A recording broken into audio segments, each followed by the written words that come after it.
Mathieu Devez, vous êtes sur place à Châteauroux avec Jules Bedeau, cette marche blanche qui est donc sur le point de débuter. Effectivement, cher Vincent, la marche blanche devrait débuter d'un instant à l'autre. Et la pluie, d'ailleurs, vient de s'arrêter. Je suis avec Christine qui habite Châteauroux. Christine, vous me disiez, cette pluie qui s'abat sur Châteauroux depuis ce matin et qui vient de s'arrêter, c'est pour lui, c'est pour Mathis. C'est pour Mathis, oui, c'est certainement un signe. Oui, je pense qu'elle s'est arrêtée au bon moment. Christine, vous habitez Châteauroux, vous êtes maman, grand-mère. Votre petit-fils connaissait Mathis, on imagine votre émotion. Oui, je suis très émue, c'est sûr. Et oui, effectivement, mon petit-fils, Ilan, connaît très bien Mathis, puisqu'il jouait avec lui au club de l'Étoile à Châteauroux. Donc, pour eux, aujourd'hui, c'était une journée particulière. Vous avez assisté au match de football.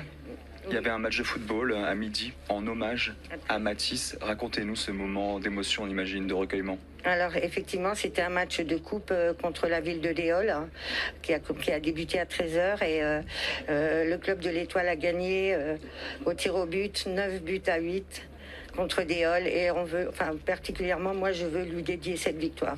Elle est pour lui. En quoi c'était important pour vous d'être présente aujourd'hui, malgré la pluie, à cette marche qui va débuter? On voit qu'il y a énormément de monde, des milliers de personnes. Pourquoi c'est si important d'être là? Parce qu'il faut soutenir la famille, et puis pour lui, pour la mémoire de Mathis, et puis surtout aussi il faut que les jeunes comprennent que cette violence, il faut qu'elle s'arrête. C'est plus possible. C'est plus possible de voir des choses comme ça actuellement. Vous dites les jeunes, les parents aussi peut-être, est-ce qu'ils ont une responsabilité selon vous? Je sais que oui, peut-être, effectivement, il y a peut-être une petite responsabilité des parents dans l'éducation, c'est sûr, mais bon, après, voilà, on n'est pas toujours, enfin, voilà, les parents ne savent pas toujours ce que font les enfants non plus.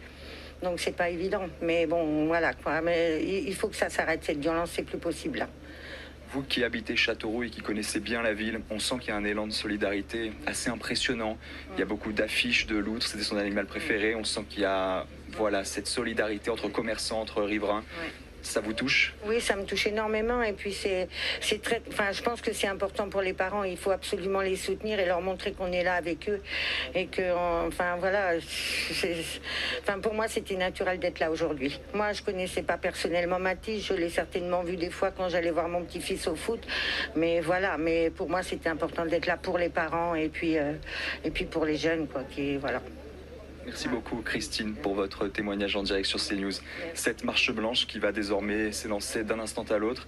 Et ces images assez impressionnantes d'ailleurs quand on regarde autour de nous, des milliers de personnes qui continuent d'affluer pour rejoindre cette place Lafayette, une place emblématique du centre-ville de Châteauroux.